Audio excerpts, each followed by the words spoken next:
ക്രിസ്തുവേശുവിന്റെ ധന്യ തിരുനാമം വാഴ്ത്തപ്പെടുമാറാകട്ടെ. എല്ലാ ദൈവമക്കളെയും ക്രിസ്തുവേശുവിന്റെ നാമത്തിൽ വന്ദനം ചെയ്യുന്നു.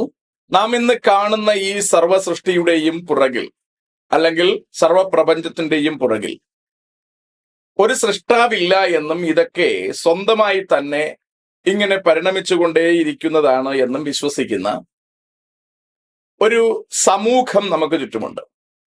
അവർ പറയുന്നത് അവർ ശാസ്ത്രീയമായിട്ടാണ് കാര്യങ്ങൾ പറയുന്നത് എന്നാണ് പറയുന്നത്. ശാസ്ത്രം എന്താണെന്ന് ചോദിച്ചാൽ അതിനവർ പറയുന്ന മറുപടി അശാസ്ത്രീയവുമായിരിക്കും. ശരിക്കും ശാസ്ത്രത്തിന്റെ അടിസ്ഥാനം എന്ന് പറയുന്നത് നമ്മുടെ ഇന്ദ്രിയങ്ങൾക്ക് ഗ്രാഹ്യമാകാൻ കഴിയുന്നത് മാത്രം വിശ്വസിക്കുന്ന ഒരു സംവിധാനമാണ്. അപ്പോൾ അതിനോട് ചേർന്നിട്ടാണ് ഈ പരിണാമം എന്ന ഒരു ചിന്തയിലേക്ക് മനുഷ്യ സമൂഹം വന്നെത്തിയിരിക്കുന്നത്.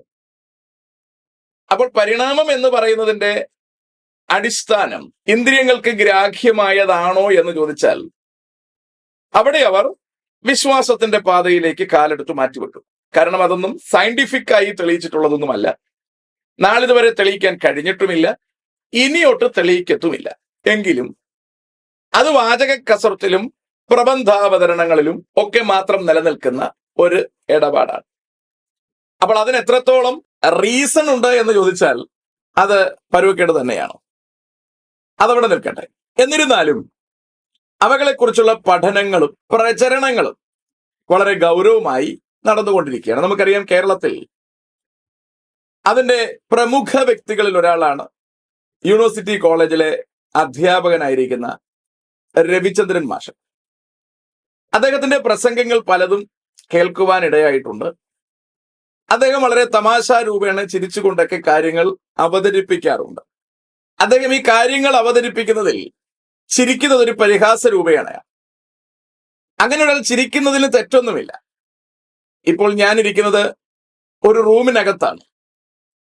ഈ റൂമിനകത്ത് ഒരു സാധനം ഇല്ല എന്ന് ഞാൻ പറയണമെങ്കിൽ അതില്ല എന്ന് ഞാൻ ഉറപ്പുവരുത്തിയിരിക്കണം. അതിന് ഈ റൂം മുഴുവൻ സെർച്ച് ചെയ്ത് ഇല്ല എന്ന് എനിക്ക് ഉറപ്പിക്കാൻ കഴിയുന്ന ഒരവസ്ഥ ഉണ്ടാവണം. എന്ന് പറഞ്ഞാൽ ഒരു വലിയ സാധനമാണ് ഈ റൂമിലുണ്ട് എന്ന് നിങ്ങൾ അവകാശപ്പെടുന്നതെങ്കിൽ ആ സാധനം ഇതിനകത്തില്ല എന്ന് എനിക്ക് ഉറപ്പിക്കാൻ ഒരുപാട് നേരം വേണ്ട. ആ സാധനത്തിന്റെ വലിപ്പം കുറയുന്നതനുസരിച്ചും ആ സാധനം എനിക്ക് കാണാൻ കഴിയുന്ന അവസ്ഥ എന്റെ ഇന്ദ്രിയങ്ങൾക്ക് ഇല്ലാതാകുന്നതനുസരിച്ചും അല്ലെങ്കിൽ അതിന്റെ കാര്യക്ഷമത കുറയുന്നതനുസരിച്ചും അത്തരത്തിലൊരു സാധനം ഇതിനകത്തില്ല എന്ന് പറയാൻ, ആധികാരികമായി പറയാൻ എനിക്ക് കഴിയുന്നതിന്റെ പ്രതിസന്ധി ഉണ്ടാവും. അപ്പോൾ എനിക്ക് നിങ്ങൾ എന്റെ റൂമിനകത്ത് ഇങ്ങനെ ഒരു സാധനം ഉണ്ട് എന്ന് പറയുമ്പോൾ എനിക്ക് എങ്ങും നോക്കാതെ നിങ്ങളുടെ മുഖത്ത് നോക്കി ചിരിച്ചുകൊണ്ട് അങ്ങനെ ഒന്നും ഇല്ല എന്ന് എനിക്ക് പറയാം. ആ ചിരി ഞാൻ സമൂഹത്തെ പരിഹസിക്കുകയല്ല, ഞാൻ എന്നെ തന്നെ പരിഹസിക്കുന്നതാണ്. കാരണം ഞാൻ ഇതൊന്നും നോക്കി ഉറപ്പുവരുത്തിയിട്ടല്ല ഈ പറയുന്നത്. ഇനി വേണമെങ്കിൽ ഞാൻ ഇവിടെ ഇരിക്കുമ്പോൾ നിങ്ങൾ പറയുകയാണ് ഈ റൂമിനകത്ത് ഇങ്ങനെ ഒരു സാധനമുണ്ട്. അപ്പോൾ ഞാൻ മോളോട് ചോദിക്കുകയാണ്, മക്കളെ സാധനം ഇവിടെ ഇരിപ്പുണ്ടോ? അപ്പൊ അവള് പറയില്ല. വാസ്തവത്തിൽ അവളും നോക്കിയിട്ടില്ല. അവൾക്ക് നോക്കാൻ കഴിയുന്നതിനും ഒരു പരിധിയുണ്ട്. അവള് പറഞ്ഞു ഇല്ല. ഞാൻ അത് കേട്ടിട്ട് ഞാൻ പറയുകയാണ് ഇല്ല. അപ്പോൾ ഒരുപാട് പേര് എഴുതി വച്ചിരിക്കുന്ന ഗ്രന്ഥങ്ങൾ നമ്മുടെ കയ്യിലുണ്ട്. ആ ഗ്രന്ഥങ്ങൾ വിലയിരുത്താനുള്ള കപ്പാസിറ്റിയും നമുക്കുണ്ട്. അവകൾ വിലയിരുത്തി നമ്മൾ മറുപടി പറയുന്നത് തെറ്റൊന്നുമല്ല. പക്ഷെ വിലയിരുത്താൻ കഴിയുന്നതിന്റെ നമ്മുടെ കപ്പാസിറ്റി ഒന്ന് പരിശോധിക്കുന്നതിൽ തെറ്റുണ്ടെന്ന് എനിക്ക് തോന്നുന്നില്ല. ഏതായാലും 100 120 കൊല്ലത്തേക്ക് ഈ ഭൂമിയിൽ വന്ന നിസാരരായ മനുഷ്യരായ നമുക്ക് ഇവകൾ ഒരുപാട് വിചിന്തനം ചെയ്യാനൊന്നും കഴിയില്ല. 1.5 കിലോ തലയ്ക്കകത്ത് അത്രയ്ക്കത്രേ കഴിയൂ എന്നുള്ള കാര്യം വ്യക്തമാണ്. എന്നിരുന്നാലും ഇന്നത്തെ കുഞ്ഞുകുട്ടികളെ പിടിച്ചിരുത്തി ഇദ്ദേഹം അവരുടെ തലയിലേക്ക് ഒഴിച്ചു കൊടുക്കുന്ന വഴിപിഴച്ച മലിനതകൾ കണ്ടിട്ട് അവകളുടെ മറ്റൊരു ദിശ കൂടി പറയേണ്ടുന്ന അത്യാവശ്യം എനിക്ക് ഉണ്ടായത് കൊണ്ടാണ് ഞാൻ അവകൾ പറയുന്നത്. അദ്ദേഹം പറയുന്നത് തെറ്റാണെന്ന് ഞാൻ പറയില്ല. കാരണം അദ്ദേഹത്തിന്റെ കണ്ണുകൾക്ക് കാണാൻ കഴിയുന്നത് അദ്ദേഹം പറയുന്നു. അതിനെ തിന്മയാണെന്നൊന്നും പറയാൻ ഞാൻ ഇല്ല. അദ്ദേഹം കാണുന്നതാണ് ശരി എന്ന് നമുക്ക് പറയണമെങ്കിൽ അദ്ദേഹം പറയുന്ന കാര്യങ്ങൾ തെളിയിക്കേണ്ടുന്ന ഉത്തരവാദിത്വം അദ്ദേഹത്തിനുണ്ട്. അതിന് ഒരു വളിച്ച ചിരിയല്ല വേണ്ടത്, തെളിവുകളാണ് വേണ്ടത്. അതിന് അദ്ദേഹം പറയുന്ന വളരെ വസ്തുനിഷ്ഠമായ തെളിവുകളെ നമുക്കൊന്ന് ശ്രദ്ധിക്കാം. എന്നൊക്കെ നിങ്ങൾ കേട്ടിട്ടുണ്ട്. അപ്പോ പൊതുവില് ആളുകൾ പറയുന്ന ഒരു കാര്യമുണ്ട്, ചിലപ്പോ ഇതൊന്നും അംഗീകരിക്കാത്ത ആൾക്കാർ പറയുന്ന കാര്യമുണ്ട്. അപ്പൊ മനുഷ്യനും നമുക്ക് ചുറ്റുമുള്ള ജീവജാലങ്ങളൊക്കെ എങ്ങനെ ഉണ്ടായി എന്ന് ചോദിക്കുമ്പോ പണ്ടത്തെ മനുഷ്യന് അതിനെ കുറിച്ച് ഉത്തരങ്ങളേ ഇല്ലായിരുന്നു. ഉത്തരങ്ങൾക്ക് പകരം അവൻ എന്താണ് ചെയ്തിരുന്നത്? കുറെ കഥകളുണ്ടായിരുന്നു. കഥകൾ ഈ ബാലരമയിലൊക്കെ വായിക്കുന്ന ഹാരി പോട്ടറൊക്കെ കഥകളല്ലേ? അതേപോലുള്ള കഥകൾ വെച്ചുകൊണ്ടാണ് പ്രപഞ്ചത്തിലെ സമസ്യകൾ പരിഹരിക്കാൻ മനുഷ്യൻ ശ്രമിച്ചിട്ടുള്ളത്. കാരണം അവനിൽ വേറെ തെളിവൊന്നുമില്ല, വേറെ ഉത്തരവില്ല. അങ്ങനെ പല പല ഉത്തരങ്ങൾ ഉണ്ടായിട്ടുണ്ട്. ചില ഉത്തരങ്ങൾ എങ്ങനെ മനുഷ്യനുണ്ടായി എന്ന് ചോദിക്കുമ്പോൾ മണ്ണ് കുഴച്ച് മനുഷ്യനെ ഉണ്ടാക്കി, എന്നിട്ട് മനുഷ്യനെ പോലെ ഒന്നിനെ ഉണ്ടാക്കി, എന്നിട്ട് അതിലേക്ക് ജീവൻ ഊതി കയറ്റി, ഇങ്ങനെയൊക്കെയുള്ള നമ്മൾ ഈ സൈക്കിളിനൊക്കെ കാറ്റടിക്കുന്ന രീതിയിൽ ജീവൻ അതിലേക്ക് കയറ്റുന്നു, ആൾ എഴുന്നേറ്റ് നടക്കുന്നു. അപ്പൊ പിന്നെ ആൺ മാത്രമേ ഉള്ളൂ. അപ്പൊ പെണ്ണിനെ എന്ത് ചെയ്യണം? വാരിയല് ഒരു സർജറി നടത്തിയിട്ട് വാരിയല് ഊരി പെണ്ണിനെ ഉണ്ടാക്കണം. ഇങ്ങനെയൊക്കെയുള്ള കഥകൾ വെച്ചുകൊണ്ടാണ് മനുഷ്യൻ പണ്ട് ഇത്തരം പ്രശ്നങ്ങൾ പരിഹരിച്ചിരുന്നത്. ഈ കഥകൾ ഇപ്പോൾ വളരെ വസ്തുനിഷ്ഠമായിട്ടെന്ന മിഥ്യാധാരണയുടെ ഒരു പുകമറ സൃഷ്ടിച്ചുകൊണ്ട് വേദപുസ്തകത്തിൽ പറയുന്ന മനുഷ്യ സൃഷ്ടിപ്പ് തെറ്റാണെന്നും ഇദ്ദേഹം അവതരിപ്പിക്കുന്ന പരിണാമമാണ് ശരിയെന്നും വരുത്തി തീർക്കുവാൻ അദ്ദേഹം ശ്രമിക്കുന്നതാണ് നമ്മളിവിടെ കാണുന്നത്. അപ്പോൾ ബൈബിളിൽ പറഞ്ഞിരിക്കുന്ന മനുഷ്യ സൃഷ്ടിപ്പിന് ശരിയാണെന്ന് തെളിയിക്കാൻ ഞങ്ങൾക്ക് ഒരുപാട് തെളിവുകളുണ്ട്. അതവിടെ ഇരിക്കട്ടെ. ഇദ്ദേഹം പറയുന്നത് ഇവകൾ കഥകളാണ്. ഇനി ഞാൻ അതുപോലത്തെ മറ്റൊരു കഥ നിങ്ങളെ വായിച്ചു കേൾപ്പിക്കാം. ജൈവ വൈവിധ്യം. തിളച്ചു മറിഞ്ഞുകൊണ്ടിരിക്കുന്ന സൂര്യന്റെ ഒരു ഭാഗം 500 കോടി വർഷങ്ങൾക്ക് മുമ്പ് അടർന്ന് പതിച്ച് ക്രമേണ തണുത്തുറഞ്ഞതാണ് ഭൂമിയും ഇതര ഗ്രഹങ്ങളും. തുടർന്ന് 200 കോടി വർഷങ്ങളോളം ഭൂമി തിളച്ചു മറിഞ്ഞുകൊണ്ട് കിടന്നു. നിരന്തരമായ പരിണാമങ്ങൾക്ക് വിധേയമായി സാവധാനം തണുത്തുറഞ്ഞ ഭൂമിയിൽ ചില രാസവസ്തുക്കൾ കൂടിച്ചേർന്നു വളരാനും വിഘടിക്കാനും കഴിയുന്ന ഒരു അമൂല്യ രാസ ജൈവ യൗകികം ഉണ്ടായി. അതിനെ നാം ജീവൻ എന്ന് വിളിക്കുന്നു. ചുറ്റും നിന്നുണ്ടായ നിരന്തരമായ സമ്മർദ്ദത്തിന്റെ ഫലമായി 300 കോടി വർഷങ്ങളിലൂടെ ജീവൻ രൂപാന്തരത്തിന് വിധേയമായി വിവിധ തരത്തിലുള്ള ജീവജാലങ്ങൾ ഉണ്ടായി. അതാണ് ഇന്ന് ഭൂമുഖത്ത് കാണുന്ന ജൈവ വൈവിധ്യം, ബയോളജിക്കൽ ഡൈവേഴ്സിറ്റി. ചെടികൾ, ജന്തുക്കൾ, സൂക്ഷ്മജീവികൾ, അവ ജീവിക്കുന്ന പരിസ്ഥിതി വ്യൂഹം എല്ലാം ഈ വാക്കിൽ ഉൾപ്പെട്ടിരിക്കുന്നു. നിങ്ങൾക്ക് കാര്യം മനസ്സിലായി? ഇതൊരു കഥയാണോ, ഇതൊരു ശാസ്ത്രീയമായി തെളിയിക്കപ്പെട്ട സത്യമാണോ എന്നൊക്കെ ചോദിച്ചാൽ ഇത് വളരെ കൃത്യമായൊരു കഥയാണ്. ഞാനിത് പൊന്മുടിയിൽ നിന്നാണ് എടുത്തത്.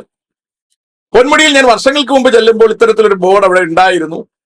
അന്ന് ഞാനിത് ഫോട്ടോ എടുക്കുന്നത് വിട്ടുപോയി. പിന്നീട് ഞാൻ ഒരിക്കലും അവിടെ ചെല്ലുമ്പോൾ ഈ ബോർഡ് ഞാൻ തപ്പി നടന്നു, കാണാനില്ല. പിന്നെ നോക്കിയപ്പോൾ ഈ ബോർഡ് ഇവിടെ പുല്ലിന്റെ ഇടയിൽ കിടക്കുകയാണ്. എനിക്ക് തോന്നുന്നു ആരോ വെള്ളം അടിച്ചുകൊണ്ട് ഇവിടെ നിന്നപ്പോ ഇത് വായിച്ചു നോക്കിയപ്പോൾ അവർക്ക് മനസ്സിലായി ഇതിലെ പാകപ്പിഴ. അവർ വലിച്ചു പറിച്ച് ദൂരെ കളഞ്ഞതായിരിക്കാനാണ് സാധ്യത. ഏതായാലും ഞാൻ അതിനെ അവിടെ ചെന്നെടുത്ത് പുല്ലിന്റെ ഇടയിൽ വെച്ച് അതിന്റെ ഫോട്ടോ എടുത്തു കൊണ്ടുവന്നു. കാരണം ഇത് പിൽക്കാലത്ത് എനിക്ക് ആവശ്യം വരുമെന്ന് എനിക്ക് തോന്നി. അപ്പൊ പൊന്മുടി പോലുള്ള ഒരു സ്ഥലത്ത് ആൾക്കാർ ദേശം അല്ലെങ്കിൽ പ്രകൃതിയുടെ സൗന്ദര്യം ആസ്വദിക്കാൻ വരുന്നിടത്ത് ഈ പ്രകൃതി മുഴുവൻ ഉണ്ടായത് സ്വന്തമായിട്ടാണ് എന്നും ഇതിന്റെ പുറകിൽ ഒരു വ്യക്തി ഇല്ല എന്നും വരുത്തി തീർക്കുകയാണ് ഈ ബോർഡ് ഇവിടെ വെച്ചിരിക്കുന്നതിന്റെ ഉദ്ദേശം. അത് രവിചന്ദ്രൻ സാർ പറയുമ്പോൾ വളരെ രസകരമായിട്ടാണ് പറയുന്നത്, ഇതിന്റെ പുറകിൽ ഒരു മാമൻ ഇല്ല എന്നുള്ളതാണ്. അദ്ദേഹം വിവാഹം കഴിച്ചിട്ടുണ്ടെങ്കിൽ അദ്ദേഹത്തിന് ഒരു ഭാര്യ ലഭ്യമായതിന്റെ പുറകിൽ ഒരു മാമൻ ഉണ്ടെന്ന് അയാൾ വിശ്വസിക്കുന്നുണ്ടോ എന്ന് എനിക്കറിയില്ല. അങ്ങനെ ഒരു മാമൻ ഇല്ലാതെയാണോ അദ്ദേഹത്തിന് ഒരു തുണ ലഭ്യമായിരിക്കുന്നത് എന്നും എനിക്കറിയില്ല. ചിലപ്പോൾ സ്വന്തമായിട്ട് ഇങ്ങനെ മുളച്ചു വന്നതാണോ, ഐ ഡോണ്ട് നോ. ഞാൻ ആ ഭാഗത്തേക്ക് കടക്കുന്നില്ല. ഞാൻ മാമൻ എന്നൊരു വാക്ക് അദ്ദേഹം പ്രയോഗിക്കുന്നത് കൊണ്ടാണ്, ഞാൻ ഭാര്യയുടെ അപ്പനെയാണ് നമ്മൾ മാമൻ എന്ന് പറയുന്നത്, അതുകൊണ്ടാണ് ഞാൻ ആ ഒരു പ്രയോഗം ഉപയോഗിച്ചത്. ഞാൻ പറയുന്നത് ശ്രദ്ധിക്കുക. അപ്പോൾ ആകാശമാമൻ എന്നൊക്കെയാണ് അദ്ദേഹം പറയുന്നത്. കാണാത്തൊരു മാമൻ, കാണാൻ പറ്റാത്തൊരു മാമൻ എന്നൊക്കെ പറയുമ്പോൾ, ഇപ്പൊ ഞാൻ നേരത്തെ പറഞ്ഞതുപോലെ ഭാര്യയുടെ പിതാവ് അദ്ദേഹം നേരത്തെ മരിച്ചു പോയിട്ടുണ്ട്. ഈ മനുഷ്യനത് കാണാൻ കഴിഞ്ഞിട്ടില്ലെങ്കിൽ ഇദ്ദേഹം പറയോ, എന്റെ ഭാര്യ സ്വയംഭൂവായിട്ടുണ്ടായി വന്നതാണ്, അതിന്റെ പുറകിൽ ഒരു മാമൻ ഇല്ലായിരുന്നു എന്ന് അദ്ദേഹം പറയൂ? അതോ അത്തരത്തിലുണ്ടായിരുന്ന ഒരു മാമനെ അദ്ദേഹം വിശ്വസിക്കുമോ എന്നൊന്നും എനിക്കറിയില്ല. കാരണം അദ്ദേഹം ബുദ്ധിയിൽ മറ്റൊരു ദിശയിലേക്ക് തിരിഞ്ഞപ്പെട്ട ഒരു ബുദ്ധിമാനാണ്. അതുകൊണ്ട് അദ്ദേഹത്തിന്റെ ചിന്താസരണിയുടെ പാതകളിൽ അമ്മാതിരി ഒരു ചിന്തയ്ക്കൊക്കെ സ്കോപ്പ് ഉണ്ടോ എന്നും എനിക്കറിയില്ല. അപ്പോൾ എനിക്കിവിടെ പറയാനുള്ളത്, ഈ പറഞ്ഞിരിക്കുന്ന ജൈവ വൈവിധ്യത്തെ കുറിച്ച് പറഞ്ഞിരിക്കുന്ന ഈ കാര്യം വസ്തുതയാണോ കഥയാണോ എന്നുള്ളതാണ്. അതൊന്ന് ശ്രദ്ധിക്കാം. തിളച്ചു മറിഞ്ഞുകൊണ്ടിരിക്കുന്ന സൂര്യന്റെ ഒരു ഭാഗം 500 കോടി വർഷങ്ങൾക്ക് മുമ്പ് അടർന്ന് പതിച്ച് ക്രമേണ തണുത്തുറഞ്ഞാണ് ഭൂമിയും ഇതര ഗ്രഹങ്ങളും. അപ്പൊ എന്നെ ചിന്തിപ്പിക്കുന്ന പ്രധാനപ്പെട്ട കാര്യം, ഈ സൂര്യൻ 500 കോടി വർഷങ്ങൾക്ക് മുമ്പ് എങ്ങനെയാണ് കത്തിജ്വലിക്കുന്ന ഒരു സംഭവമായി വന്നത്? അതെവിടെ നിന്നാണ് അങ്ങനെ വന്നത്? അതിനെക്കുറിച്ചുള്ള ശാസ്ത്ര പഠനങ്ങൾ എന്താണ്? നമ്പർ 2, ഇത് സൂര്യന്റെ ഒരു ഭാഗം അടർന്ന് പതിച്ചു എന്ന് പറയുന്നു. അപ്പൊ പതിക്കണമെങ്കിൽ അതിനൊരു സർഫൈസ് വേണമല്ലോ. അതെവിടെയാണ് പതിച്ചത്? കാരണം അങ്ങനെ എവിടെയോ അത് പതിച്ചതിന് ശേഷം ആ പതിച്ചിരിക്കുന്ന സ്ഥലത്തിരുന്നിട്ടാണ് ഭൂമിയും ഇതര ഗ്രഹങ്ങളും ഉണ്ടാകുന്നത്. ഒരു കാലഘട്ടത്തിൽ ഭൂമി ഇങ്ങനെ റിവോൾവ് ചെയ്യാനും റൊട്ടേറ്റ് ചെയ്യാനും തുടങ്ങുകയും അതോടൊരുമിച്ച് ഓരോ ഗോളങ്ങളായി അങ്ങനെ റൊട്ടേഷനും റിവോൾവിങ്ങും ഒക്കെ ആരംഭിച്ചു എന്ന് ഇവർ കണ്ടെത്തിയിരിക്കുന്നു എന്ന് പറയാനൊക്കില്ല, ഇവർ അനുമാനിക്കുന്നു. സുഹൃത്തെ, താങ്കളൊക്കെ ചെയ്യുന്നത് അനുമാനമാണ്. ഞങ്ങൾ അനുമാനിക്കുകയല്ല, ഞങ്ങൾ ഉറച്ച് വിശ്വസിക്കുകയാണ്. വിശ്വസിക്കുന്നത് മണ്ടത്തരമാണെങ്കിൽ അനുമാനം എത്രയോ പോഷത്തരമാണ്. എത്ര ഉയരത്തിൽ വേണമോ എനിക്ക് ചെന്ന് വിശ്വസിക്കാൻ കഴിയും. പക്ഷെ അനുമാനിക്കണമെങ്കിൽ ഈ 1.5 കിലോ തലയ്ക്കകത്ത് കിടന്ന് കറങ്ങിയിട്ടേ അനുമാനിക്കാൻ പറ്റും. ഈ 1.5 കിലോ തലച്ചോറെന്ന് പറയുമ്പോൾ തന്നെ അതിന് താങ്കൾക്ക് ലഭിച്ചിരിക്കുന്ന വിദ്യാഭ്യാസം പ്രധാനമാണ്. അത് ചിന്തിക്കുന്ന വ്യക്തിക്ക് ലഭിച്ചിരിക്കുന്ന മറ്റു ചുറ്റുപാടുകൾ പ്രധാനമാണ്. ഇവകളെല്ലാമാണ് ചിന്തയിലേക്ക് കൊണ്ടെത്തിക്കുന്നത്. അല്ലെ? ചില ഫിലോസഫേഴ്സ് ഒക്കെ ഉടലെടുത്തിട്ടുള്ളത് ഭാര്യമാരുമായിട്ടുള്ള വഴക്കിൽ നിന്നാണ്. അപ്പോൾ അവർ ഫിലോസഫിയിലേക്ക് പോവുകയാണ്. അപ്പോൾ അയാളുടെ തലയ്ക്കകത്ത് അങ്ങനെ ഒരു ചിന്തയും കാര്യങ്ങളൊക്കെ ഉടലെടുക്കാനുണ്ടായ കാരണം അദ്ദേഹത്തിനുണ്ടായ സമ്മർദ്ദമാണ്. ചില ആൾക്കാർ പറഞ്ഞു നടക്കാറുണ്ട്, കുടുംബജീവിതം എന്ന് പറയുന്നത് വലിയ കഥയുള്ളതല്ല. കാരണം അയാൾക്ക് ലഭിച്ചിരിക്കുന്ന സിറ്റുവേഷൻ അതാണ്. ചിലർ പറയാണ് മാതാപിതാക്കൾ വലിയ കഥയില്ല, അയാൾക്ക് ലഭിച്ച സിറ്റുവേഷൻ അതാണ്. ചിലർ പറയാണ് എല്ലാ പെണ്ണുങ്ങളും മോശമാണ്, ചിലർ പറയുന്ന എല്ലാ പുരുഷന്മാരും മോശമാണ്, ചിലർ പറയുന്ന എല്ലാ മേലുദ്യോഗസ്ഥരും മോശമാണ്, ചിലർ പറയുന്ന എല്ലാ KSRTC ബസ്സും മോശമാണ്. ഇതൊക്കെ പറയുന്നത് അവർക്ക് ലഭ്യമായിരിക്കുന്ന കൊച്ചു ജീവിതാനുഭവത്തിൽ നിന്നാണ്. അതിനെ യൂണിവേഴ്സൽ ആക്കാൻ ശ്രമിച്ചാൽ പറ്റില്ല. അതൊരു പർട്ടിക്കുലർ ആയിട്ടുള്ള ഒരു കാര്യമാണ്. അത് നമുക്ക് ജനറൽ ആയിട്ടൊന്നും കൊണ്ടുവരാൻ കഴിയുന്നൊരു കാര്യമല്ല. എന്നാലും അതിനെ ജനറൽ ആക്കാനുള്ള ശ്രമമാണ് ഇവിടെ നടക്കുന്നത്. അപ്പോൾ ഇവര് പറഞ്ഞു, ഭൂമിയുടെ ആരംഭത്തെക്കുറിച്ച് അല്ലെങ്കിൽ പ്രപഞ്ചത്തിന്റെ ആരംഭത്തെക്കുറിച്ച് യാതൊരു ഐഡിയയും ഇല്ലാതിരുന്നപ്പോൾ പണ്ട് കഥകൾ ഉണ്ടാക്കി എന്ന് പറയുക. സുഹൃത്തെ, അത്തരത്തിലുള്ളൊരു കഥയല്ലേ ഈ പറഞ്ഞ 500 കോടി വർഷങ്ങൾക്ക് മുമ്പ് തിളച്ചു മറിഞ്ഞുകൊണ്ടിരുന്ന സൂര്യനിൽ നിന്ന് ഒരു ഭാഗം അടർന്ന് പതിച്ച് തണുത്തുറഞ്ഞ് ക്രമേണ ഭൂമിയും ഇതര ഗ്രഹങ്ങളും ഉണ്ടായി എന്ന് പറയുന്നത് ഇത്തരത്തിലുള്ള കഥയല്ലാതെ മറ്റെന്താണ്? ഒരു കാര്യമില്ലാതെ, ഒരു കാരണമില്ലാതെ ഒരു കാര്യം ഉണ്ടാവില്ലെന്ന് ശാസ്ത്രം വിശ്വസിക്കുമ്പോൾ അശാസ്ത്രീയമായിട്ടല്ലേ നിങ്ങൾ ഈ കാര്യങ്ങൾ പറയുന്നത്? ഒരു കാര്യവുമില്ലാതെ, ഒരു കാരണവുമില്ലാതെ ഒരു കാര്യം ഉണ്ടായി എന്നുള്ള കാര്യം അതെന്തിന്റെ ബേസിലാണ് നിങ്ങൾ പറയുന്നത്? അതിന്റെ അടിസ്ഥാനം എന്താണ്? ഞങ്ങൾക്ക് സാധാരണക്കാർക്ക് മനസ്സിലാകുന്ന രീതിയിൽ ഒന്ന് പറഞ്ഞു തരൂ പ്ലീസ്. അതിലെ ശാസ്ത്രീയത എന്താണ്? അപ്പോൾ വളരെ കൃത്യമായി സർവസൃഷ്ടികളുടെയും പുറകിൽ ഒരു സൃഷ്ടാവോ ഒരു ഡിസൈനറോ ഇല്ലാതെയാണ് ഇവകളെല്ലാം ഭംഗിയായി ചലിച്ചുകൊണ്ടിരിക്കുന്നത് എന്ന് ഈ ജനത്തെ വിശ്വസിപ്പിക്കുന്നത് കൊണ്ടും നിങ്ങൾക്കുണ്ടാകുന്ന ബെനഫിറ്റ് എന്താണ്? അതുകൂടി ഒന്ന് പറഞ്ഞെങ്കിൽ കൊള്ളായിരുന്നു. നിങ്ങൾ പറയുന്ന കാര്യങ്ങൾക്ക് ആധികാരികത ഉണ്ടായിരുന്നു എങ്കിൽ നിങ്ങൾ പറയുന്നതിനെ നമുക്ക് സ്വീകരിക്കാം. ആധികാരികത ഇതുവരെ ഇല്ലാതിരിക്കെ എങ്ങനെ അതിനെ ആധികാരികമായി വളിച്ച ചിരിയോടുകൂടി നിങ്ങൾക്ക് ഇതിനെ അവതരിപ്പിക്കാൻ കഴിയുന്നു? അടുത്ത കാര്യം, 200 കോടി വർഷത്തോളം ഭൂമി തിളച്ചു മറിഞ്ഞുകൊണ്ട് കിടന്നു. രസകരമാണ്. 500 കോടി വർഷങ്ങൾക്ക് മുമ്പ് ഇത് അടർന്ന് പതിച്ചു. 200 കോടി വർഷങ്ങളോളം അത് അവിടെ കിടന്നു. എവിടെ കിടന്നു എന്നുള്ളത് പിന്നെയും വിഷയമാണ്. അത് അവിടെ കിടന്നു, എവിടെയോ കിടന്നു. കിടക്കാൻ ഒരു സർഫസ് ഇല്ല, ഇവൻ കിടന്നു എന്ന് പറയുകയാണ്. എനിവേ, പിന്നെ അവിടെ കിടന്നാണ് പുള്ളി നിരന്തരമായ പരിണാമങ്ങൾക്ക് വിധേയമായി സാവധാനം തണുത്തുറഞ്ഞ ഭൂമിയിൽ ചില രാസവസ്തുക്കൾ കൂടിച്ചേർന്നു. പുള്ളി ഇവിടെ നിന്ന് വന്നെന്ന് അറിയാൻ പാടില്ല. എക്സ്ട്രാ രാസവസ്തുക്കൾ കൂടിച്ചേർന്ന് വെളിയിൽ നിന്ന് വന്നു.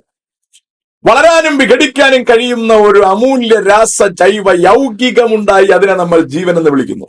രസകരമല്ലേ? അപ്പൊ അങ്ങനെ വളരെ റിസ്ക് എടുത്തിട്ടാണ് ഈ സംഭവം ഉണ്ടായത്. പിന്നെയും 300 കോടി വർഷം ജീവൻ രൂപാന്തരങ്ങൾക്ക് വിധേയമായി വിവിധ തരത്തിലുള്ള ജീവജാലങ്ങൾ ഉണ്ടായി. അങ്ങനെയാണ് നമ്മൾ ഇന്ന് ഭൂമി കാണുന്ന സകലവും. ഇത് കഥയല്ലേ രവി സാറേ? ഇതെങ്ങനെ കഥയല്ലാതായി? 500 കോടി വർഷം പുറകിലുള്ള കൃത്യമായ ചരിത്രം എഴുതിത്തന്ന ഏത് ഗ്രന്ഥമാണ് താങ്കൾക്ക് അവതരിപ്പിക്കാനുള്ളത്?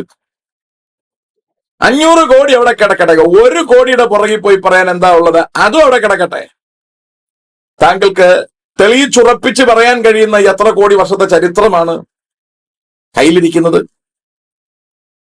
കൃത്യമായി ശാസ്ത്രീയമായി തെളിയിക്കാൻ കഴിഞ്ഞിട്ടുള്ള എന്ത് കൃത്യം റെക്കോർഡ്സ് ആണ് കയ്യിലുള്ളത്? എന്തെങ്കിലും ഇമാജിനേഷൻസ് അല്ലാതെ, ഞാനവിടെ പിന്നെ എടുത്തു പറയാണ്, സാങ്കല്പിക കഥകളല്ലാതെ വസ്തുനിഷ്ഠമായി ഞങ്ങൾക്ക് കണ്ണിൽ കണ്ടും കൈകൊണ്ട് തൊട്ടും മനസ്സിലാക്കി ഈ ഭൂമിയുടെ സൃഷ്ടിപ്പ് ഇങ്ങനാണെന്നും മനുഷ്യന്റെ സൃഷ്ടിപ്പ് ഇങ്ങനാണെന്നും തെളിയിക്കാൻ കഴിയുന്ന ഒരു വസ്തുത താങ്കൾക്ക് തെളിയിച്ചു തരാൻ കഴിയുമോ? അപ്പോൾ അതവിടെ ഇരിക്കട്ടെ. അപ്പോൾ ഇത്തരത്തിലുള്ള വെറും കഥാപുസ്തകം വച്ചിട്ടാണ് തിരുവെഴുത്തിനെ കളിയാക്കാൻ ശ്രമിക്കുന്നത്. തിരുവെഴുത്തിന്റെ ഒരു പ്രത്യേകത കൂടി ഞാൻ പറയാം. തിരുവെഴുത്തിലെ ആദ്യ ഭാഗം, നിങ്ങൾ ഈ പറയുന്ന ഭാഗം, നിങ്ങൾക്കോ നിങ്ങളുടെ കൂടെയുള്ളവർക്കോ ചിലപ്പോൾ ഗ്രഹിക്കാൻ കഴിയുന്നില്ലായിരിക്കാം. കുറച്ചുകൂടി മുമ്പിലേക്ക് കടക്കൂ. സൃഷ്ടിപ്പിന്റെ ചരിത്രം അവിടെ നിർത്തിയിട്ട് മുമ്പിലേക്ക് കടക്കും. മുമ്പിലേക്ക് കടക്കുമ്പോൾ നമ്മൾ കാണുന്ന ചരിത്ര ഭാഗങ്ങളിലൂടെ ഒന്ന് യാത്ര ചെയ്യൂ. ആ ചരിത്ര ഭാഗങ്ങളിൽ ആധികാരികമായി വെളിപ്പെടുത്തിയിരിക്കുന്ന പ്രവചന ഭാഗങ്ങളെ ശ്രദ്ധിക്കൂ. ഞാൻ ചുരുക്കം ചില വാക്കുകൾ പറയാം. BC 500-കളിൽ ജീവിച്ചിരുന്ന ദാനിയേൽ എന്ന വ്യക്തിക്ക് ദൈവം കാണിച്ചു കൊടുത്തിരുന്ന ദർശനങ്ങൾ, അക്കാലഘട്ടങ്ങളിൽ തന്നെ ജീവിച്ചിരുന്ന ബാബിലോണിലെ രാജാവായിരുന്ന നെബൂഖദ്നേസറിന് ദൈവം കാണിച്ചു കൊടുത്തിരുന്ന ദർശനങ്ങൾ, അവരുടെയൊക്കെ ആണ്ടുകൾക്ക് ശേഷം ഉലകത്തിലെ രാഷ്ട്രീയ സംവിധാനത്തിൽ എന്തൊക്കെയാണ് വരാൻ പോകുന്നത് എന്ന കൃത്യമായ കണക്കുകൾ അവകൾ കാണിച്ചു കൊടുത്തു എന്ന് മാത്രമല്ല, അവകളെക്കുറിച്ച് കൃത്യമായി പറഞ്ഞു കൊടുത്തിരുന്ന വിശദീകരണങ്ങൾ അല്ലെങ്കിൽ കാണിച്ചു കൊടുത്ത പ്രവചനങ്ങളിലെ ദർശനങ്ങളിലെ വ്യാഖ്യാനങ്ങൾ എന്ന് പറഞ്ഞാൽ ബാബിലോൺ ഭരണത്തിൽ ഇരിക്കുമ്പോഴാണ് നെബൂഖദ്നേസറും ദാനിയേലും ദർശനങ്ങൾ കാണുന്നത്. ദർശനത്തിലെ വ്യാഖ്യാനങ്ങൾ ഇങ്ങനെയാണ് വന്നത്: നെബൂഖദ്നേസറിന്റെ ഭരണത്തിന് ശേഷം മേദ്യ പേർഷ്യ എന്നൊരു ഭരണം വരും. കൃത്യമായി കണക്ക് കൂട്ടിയാണ് പറയുന്നത്. അതിനുശേഷം സർവ്വലോകത്തിലേക്കും വ്യാപിക്കുന്ന ഗ്രീസ്, പിന്നീട് റോം, പിന്നീട് ഒരു ഡെമോക്രാറ്റിക് കിങ്ഡം, ഇതൊക്കെ ഉണ്ടാകുമെന്നും അന്ത്യകാലത്തിൽ സംഭവിക്കാൻ പോകുന്ന ഒരു ഏക ലോക ഗവൺമെന്റിന്റെ സിസ്റ്റത്തെ കുറിച്ചുമൊക്കെ വളരെ കൃത്യമായി തിരുവെഴുത്ത് പ്രവചനമായി പറഞ്ഞു വച്ചിരിക്കുന്നത്. BC 500-കളിൽ പറഞ്ഞു വെച്ച പ്രവചനം 2500 കൊല്ലം ഇവിടെ എത്തുമ്പോൾ അത് അതുപോലെ സംഭവിച്ചു കൊണ്ടിരിക്കുന്നു. അവകൾ മാത്രം മതി തിരുവെഴുത്തിൽ പറഞ്ഞിരിക്കുന്ന ബാക്കിയുള്ളവകളുടെ സത്യാവസ്ഥ ഞങ്ങൾക്ക് ഉറപ്പിക്കാൻ. അതുകൊണ്ട് വളരെ കൃത്യമായി പ്രവചനം അടക്കം പറഞ്ഞിരിക്കുക. ശാസ്ത്രം എവിടെ പ്രവചനം പറഞ്ഞത്? ഇന്ദ്രിയങ്ങൾക്ക് ഗോചരമായതിനെയല്ലേ, ഇന്ദ്രിയങ്ങൾക്ക് പ്രാപ്യമായതിനെയല്ലേ ശാസ്ത്രം വാരിപ്പുണരുന്നുള്ളൂ. ഒരിക്കൽ ശരിയെന്ന് വിളിച്ചു കൂകിയ എത്ര താൽക്കാലിക സത്യങ്ങളാണ് പിൽക്കാലത്ത് തെറ്റാണെന്ന് കണ്ടുപിടിച്ചത്. ഏതെങ്കിലും 2 രാസവസ്തുക്കൾ ചേർത്ത് വച്ചാൽ മറ്റൊന്നാകുമെന്ന് കണ്ടുപിടിക്കുന്നത് വലിയൊരു കണ്ടുപിടുത്തമാണോ? ഏതെങ്കിലും ഒരു പുതിയ രാസവസ്തു ഈ ഭൂമിയിൽ നിന്ന് ഒന്നും എടുക്കാതെ ശാസ്ത്രം കണ്ടുപിടിച്ചിട്ടുണ്ടോ? ശാസ്ത്രം ഒരുപാട് പുരോഗമിച്ചു എന്ന് പറയുന്നു. എന്ത് പുരോഗമിച്ചു എന്നാണ് സാർ ഉദ്ദേശിക്കുന്നത്? മനുഷ്യൻ തുണി ഉടുക്കുന്ന രീതി മാറിയതോ കണ്ണട വയ്ക്കാൻ ശീലിച്ചതോ ആണോ ശാസ്ത്രത്തിന്റെ ആധികാരികമായ ഒരു മാറ്റമായി കാണുന്നത്? ഞാനിന്ന് എന്റെ സ്റ്റുഡിയോ റൂമിലിരുന്ന് സംസാരിക്കുമ്പോൾ ഉലകം മുഴുവൻ കേൾക്കാൻ കഴിയുന്നത് ശാസ്ത്രത്തിന്റെ ഒരു നന്മയാണ് എന്നുള്ളത് നമ്മൾ അംഗീകരിക്കുമ്പോൾ തന്നെ ശാസ്ത്രം ഇന്ന് മുഴുവൻ മാനവകുലത്തിന് കൊണ്ടുവന്നിരിക്കുന്നത് കോട്ടമാണോ നേട്ടമാണോ എന്നുള്ളത് ഒന്ന് പരിശോധിക്കേണ്ടത് അത്യന്താപേക്ഷിതമല്ലേ? ഏറ്റവും ചുരുക്കിയെടുക്ക്, മനുഷ്യന്റെ ലൈഫ് സ്പാൻ ഇപ്പോൾ എവിടെ വന്ന് നിൽക്കുന്നു? 100-ന് മുകളിൽ മനുഷ്യൻ സുഖമായി ജീവിച്ചുകൊണ്ടിരുന്ന ഒരു കാലം ഇവിടെ ഉണ്ടായിരുന്നു സുഹൃത്തെ. ശാസ്ത്രം ഇത്രയ്ക്ക് പുരോഗമിച്ചിട്ടില്ലാതിരുന്ന ഒരു കാലം. എന്തേ കുറഞ്ഞ് 40-ലും 50-ലും എത്തിയത്? ശാസ്ത്രം പുരോഗമിച്ചപ്പോൾ എന്തേ ജീവിത ശൈലികൾ മാറിയത്? എന്തേ ഇത്ര അധികം രോഗം ബാധിച്ചത്?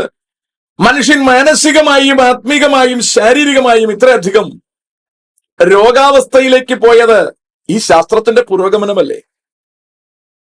സൂപ്പർ മൾട്ടി സ്പെഷ്യാലിറ്റി ഹോസ്പിറ്റലുകളുടെ ഉദയം, എല്ലായിടത്തും തിരക്കുകൾ, ഇവകൾ ആരോഗ്യമെന്ന് കരുതുന്നുണ്ടോ അനാരോഗ്യമെന്ന് കരുതുന്നുണ്ടോ? ഇത് ശാസ്ത്രത്തിന്റെ മികവായിട്ട് കാണുന്നുണ്ടോ തകർച്ചയായി കാണുന്നുണ്ടോ? താങ്കൾ എങ്ങനെ കാണുന്നു എന്ന് എനിക്കറിയില്ല. ശാസ്ത്രം എന്ന് വിളിച്ചു കൂകുമ്പോൾ ഒരു ഭാഗത്ത് 10-20% നേട്ടമുള്ളതുപോലെ തൽക്കാലത്തേക്ക് നമുക്ക് തോന്നുന്നു എങ്കിലും ഇതിന്റെ വിദൂര ഭാവിയിൽ ഇത് അപകടം തന്നെയല്ലേ? മൊബൈൽ ഫോണിന്റെ കണ്ടുപിടുത്തം തന്നെ ഗുണകരമെന്ന് നമ്മൾ വിളിച്ചു പറയുമ്പോഴും അതിന്റെ സിംഹഭാഗം തകർച്ചയല്ലേ ഉണ്ടായിട്ടുള്ളത്? പുത്തൻ തലമുറകളെ അടക്കം അവരുടെ ഭാവികളെ കാർന്നു തിന്നുകയും എത്ര കുടുംബജീവിതങ്ങളെ ശിഥിലമാക്കുകയും മാനുഷിക ബന്ധങ്ങൾ തന്നെ ഇല്ലാതാക്കുകയും ചെയ്ത് ഒരു ശവപ്പറമ്പിലേക്കല്ലേ നമ്മുടെ സമൂഹം ഇന്ന് നീങ്ങിക്കൊണ്ടിരിക്കുന്നത്? ശാസ്ത്രീയമായി മുന്നൊടുക്കത്തിലെത്തിയ നമ്മൾ മാലിന്യ നിർമ്മാർജ്ജനത്തിന് പോലും പ്രയാസപ്പെടുന്നില്ലേ? എന്താ ഇവകളുടെയൊക്കെ പ്രശ്നം? എന്താ ഇവകളുടെ പ്രതിസന്ധി ഇങ്ങനെ ആവാൻ കാരണം? ഇവകളെല്ലാം പരിണാമത്തിലൂടെ ഉണ്ടായി എന്ന് വിശ്വസിക്കത്തക്ക നിലയിലേക്ക് നമ്മൾ എന്തുകൊണ്ട് ഇങ്ങനെ എത്തി? ഒന്ന് ഗ്രഹിക്കുന്നത് നല്ലതല്ലേ? ഏതായാലും സാറിന്റെ ഒരു ഇച്ചിരി വർത്തമാനം കൂടി കേൾക്കാം. നമുക്ക് ഏറെക്കാലം കാര്യങ്ങൾ പരിഹരിക്കാൻ പറ്റില്ല. കഥകൾക്ക് പകരം നമ്മൾ വസ്തുതകൾ അനുസരിച്ച് പഠിക്കുന്നതാണ് യഥാർത്ഥത്തിൽ സയൻസ് എന്ന് പറയുന്നത്. കഥകളെക്കാൾ വസ്തുതകൾ അനുസരിച്ചാണ് പഠനം. എന്ത് വസ്തുതയാണ് സാർ? ഇപ്പം പരിണാമ എന്ന് പറയുമ്പോൾ ആളുകൾ ചോദിക്കും, അതൊരു സിദ്ധാന്തമല്ലേ, അതൊരു നിയമമൊന്നും അല്ലല്ലോ, അത് വെറും ഒരു സിദ്ധാന്തം. അപ്പൊ അങ്ങനെയുള്ളവർക്ക് മനസ്സിലാക്കാനുള്ള ഏറ്റവും പ്രധാനപ്പെട്ട കാര്യം എന്താണ്? ചില ആൾക്കാരുണ്ട് പരിണാമം സംഭവിച്ചിട്ടേ ഇല്ല എന്നൊക്കെ പറയുന്ന ആൾക്കാരുണ്ട്. അവരുടെ ഒരു വാദം എന്ന് പറഞ്ഞു കഴിഞ്ഞാൽ ലോകത്തിന് മൊത്തം അല്ലെങ്കിൽ ഭൂമിക്ക് മൊത്തം 10,000 വർഷം മാക്സിമം, ചിലവർ 6,000 വർഷമേ പഴക്കമുള്ളൂ.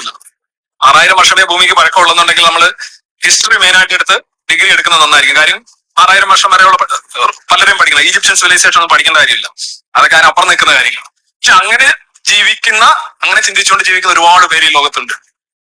ഈ ഭൂമിക്ക് 6,000 വർഷമല്ല പഴക്കം, അതിനു മുമ്പ് എത്രയോ വർഷത്തെ പഴക്കം ഈ ഭൂമിക്കുണ്ട്. മാനവകുലത്തിനാണ് 6,000 വർഷത്തെ പഴക്കം പറയുന്നത്. മനുഷ്യരാശിയുടെ പഴക്കമാണ് ആദം മുതൽ വരുമ്പോൾ 6,000 വർഷത്തെ പഴക്കം പറയുന്നത്. ഈ ഭൂമിക്ക്, ഈ ഇവകളുടെ സൃഷ്ടികൾക്ക് അതിനു മുമ്പ് എത്രയോ കോടി വർഷത്തെ പഴക്കം തന്നെ ഉണ്ട് എന്ന് തിരുവെഴുത്ത് തന്നെ പറയുന്നുണ്ട്. പരിണാമത്തിന്റെ തെളിവുകൾ യഥാർത്ഥത്തിൽ ഈ നമുക്ക് ചുറ്റും ഇങ്ങനെ വാരി വിതറപ്പെട്ടിട്ടുണ്ട്. നമ്മളങ്ങനെ മണ്ണ് കുഴച്ച് അങ്ങനെ ഉണ്ടാക്കിയ ഒരു സംഭവമൊന്നുമല്ല. നമ്മൾ ഈ ഭൂമിയിലെ എല്ലാ ജീവജാലങ്ങളുമായി ബന്ധപ്പെട്ട് നിൽക്കുകയാണ്.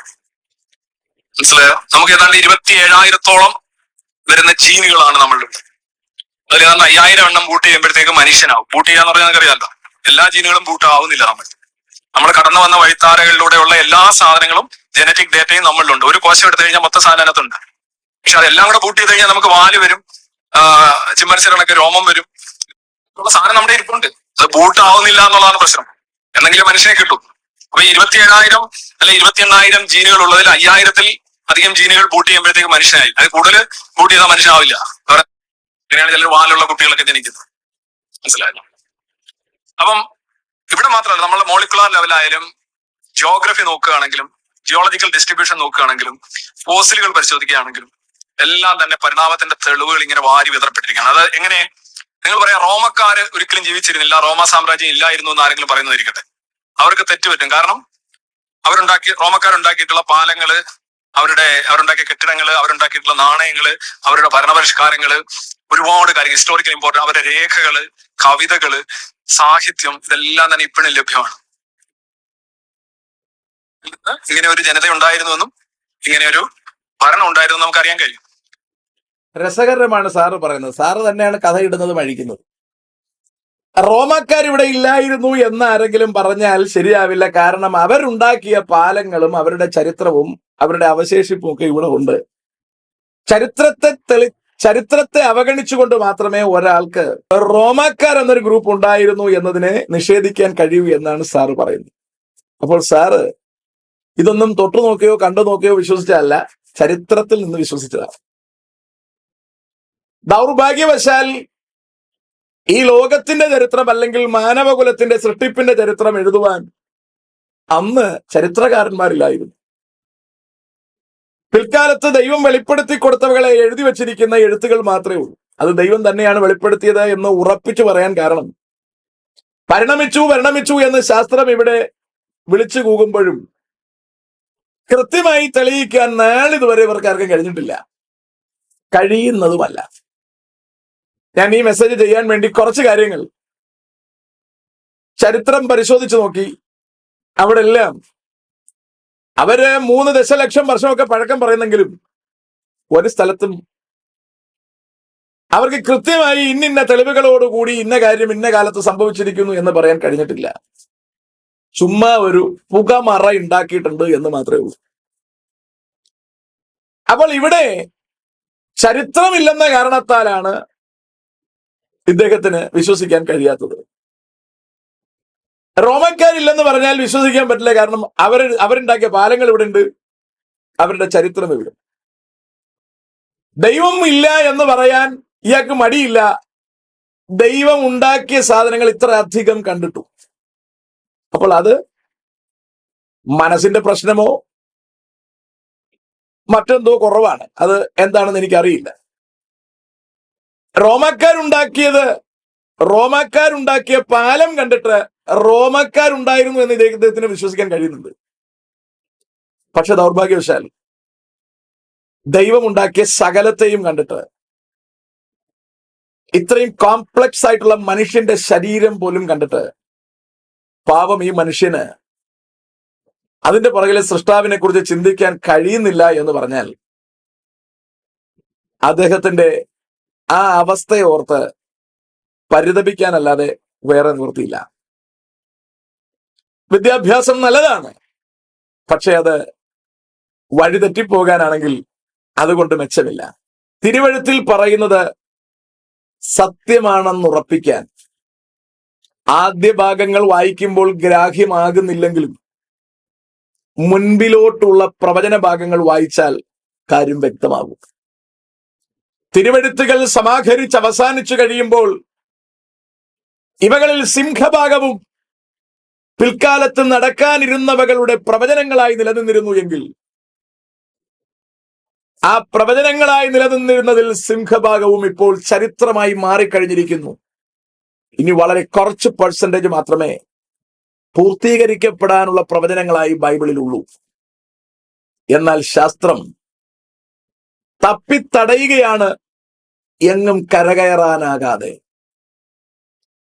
അവർ ദിനേനെ പുത്തൻ പഠനങ്ങളിലേക്ക് പോകുമ്പോൾ പഴയ പഠനങ്ങൾ തെറ്റായിരുന്നു എന്ന് കണ്ടുപിടിക്കുകയും പഴയ പഠനങ്ങൾ പലതും ഗുണകരമായിരുന്നില്ല എന്ന് കണ്ടുപിടിക്കുകയും ചെയ്യുന്നു. പക്ഷേ തിരുവഴുത്തുകൾ ആണ്ടുകൾ കഴിയും തോറും അവകളിലെ ജീവൻ പിന്നെയും തെളിഞ്ഞ് തന്നെയാണ് വരുന്നത്. അതുകൊണ്ട് ഒരല്പം കൂടി സെൻസ് ഉപയോഗിക്കുന്നതിൽ തെറ്റില്ല. കുറച്ചുകൂടി കാര്യങ്ങൾ വസ്തുനിഷ്ഠമായി ചിന്തിക്കാൻ ശ്രമിക്കുന്നതിൽ തെറ്റില്ല. ഇത്രയും ഓർഗനൈസ്ഡായി പ്രവർത്തിച്ചു കൊണ്ടിരിക്കുന്ന ഈ പ്രപഞ്ചം ഏതെങ്കിലും ഒരെണ്ണം ആ ഓർഡറിൽ നിന്ന് മാറിച്ചലിച്ചാൽ